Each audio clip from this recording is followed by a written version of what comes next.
तो देखें बेटा, हमें जो बेसिक्स है वो तो मालूम है कि भाई वेलोसिटी जो है वो एक वेक्टर होता है। जो वेक्टर होता है उसको हम आई जे की फॉर्म में भी रिप्रेजेंट कर सकते हैं। स्पीड उसी का मैग्नीट्यूड होता है। तो अगर किसी वेलोसिटी वेक्टर का हमें स्पीड निकालना हो तो हम उसका क्या करेंगे, बस मैग्नीट्यूड निकालेंगे। और मैग्नीट्यूड निकालने के लिए बेटा हम क्या करेंगे, मॉडुलस का फॉर्मूला यूज करेंगे, under root X square plus Y square. Velocity का फॉर्मूला होता है डिस्प्लेसमेंट अपॉन टाइम, जबकि स्पीड का फॉर्मूला होता है डिस्टेंस ट्रैवल्ड अपॉन टाइम। ये बेसिक फॉर्मूले अपने पास आप किताब से नोट कर लीजिएगा ना। वेलोसिटी के दो कंपोनेंट्स होते हैं, एक एक्स कंपोनेंट होता है, एक वाई कंपोनेंट होता है। एक्स कंपोनेंट और वाई कंपोनेंट निकालने के लिए हम एंगल की मदद लेते हैं, और एंगल की मदद से हम जो है वो साइन और कॉस यूज करके आंसर निकाल सकते हैं। तो हम लिख सकते हैं कि वी एक्स जो होता है, वी एक्स वो होता है जनाब वी कॉस थीटा। और जो हमारे पास वी वाई होता है वो होता है जनाब वी साइन थीटा। और अगर आपको वी निकालना है तो जनाब ये हो जाता है अंडर रूट वी एक्स का स्क्वायर प्लस वी वाई का स्क्वायर। और वी आपका गिवन होता है in the form of V X I plus V Y J. यहाँ तक का मसला। सर ये दोबारा सुन। बेटा मैंने ये बताया कि एक्स कंपोनेंट जो है वो रिप्रेजेंट होता है वी कॉस थीटा से, वी वाई रिप्रेजेंट होता है बेटा वी साइन थीटा से, और वी हमारा मैग्नीट्यूड है तो वो निकलता है X square plus Y square से। जबकि हमारे पास जो वेलोसिटी है वो दो कंपोनेंट्स में होती है, जो एक्स कंपोनेंट होता है उसके साथ आई लिखते हैं, जो वाई कंपोनेंट होता है उसके साथ जे लिखते हैं। बात समझ आई मुझसे? सर ये वी स्पीड है।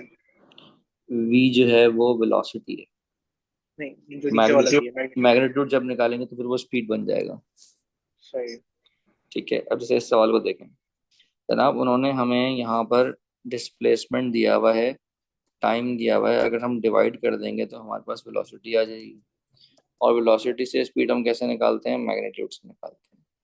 क्या ये बात समझ आती है बच्चों? जी बच्चों, क्या ये बात सबको समझ आती है? ठीक है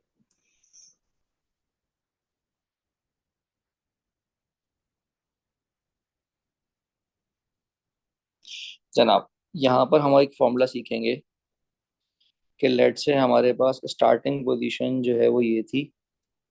1 घंटे बाद जो स्पीड के साथ वो ट्रैवल कर रहा है, अगर मैं उसके अंदर वो प्लस कर दूं तो मेरे पास नया पॉइंट आ जाए। तो बेसिकली अगर मुझे नया पॉइंट निकालना है तो मैं क्या करूँगा, बेहतर है इसको न्यू के बजाय फाइनल लिख लेते हैं।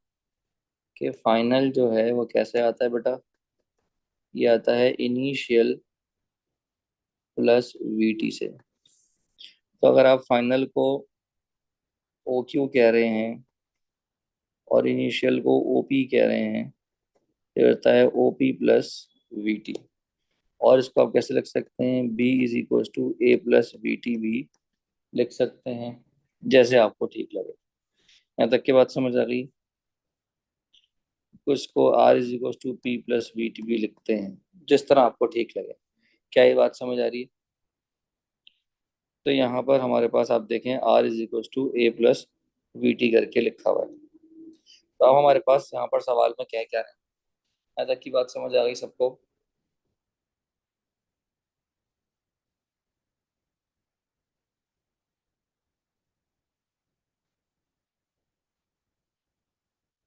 वो कह रहे हैं particle A starts moving at time T is equal to zero from the point. Position vector दिया हुआ स्टार्टिंग, नहीं बेटा मुदस्सर ये फॉर्मूले नहीं दिए हुए होते। ये स्टार्टिंग वैल्यू है बेटा। वो कह रहे हैं in the direction of, direction का मतलब है कि हमें वेलोसिटी की डायरेक्शन दी हुई है, और स्पीड की जो वैल्यू है वो 15 है। सबसे पहले वो क्या कह रहे हैं कि आपने वेलोसिटी वेक्टर निकालना है। वेलोसिटी वेक्टर के लिए हम क्या करेंगे जनाब, हमारे पास जो मैग्नीट्यूड है वो इसका एक्चुअल जो है वो 5 है। अगर मुझे उसकी डायरेक्शन यूज करनी है तो डायरेक्शन यूज करने के लिए आपको मालूम है कि हम क्या करते हैं, हम यूनिट वेक्टर निकालते हैं। तो यूनिट वेक्टर के निकालने के लिए हम क्या करते हैं, वेक्टर को उसी के मैग्नीट्यूड से डिवाइड करते हैं। लेकिन यहाँ पर उन्होंने कहा कि स्पीड उसकी 15 है, तो इसका मतलब है मुझे जो भी यूनिट वेक्टर मैं निकालूंगा उसको फिर मैं क्या करूंगा, 15 से मल्टीप्लाई करूंगा। क्या ये बात समझ आती है?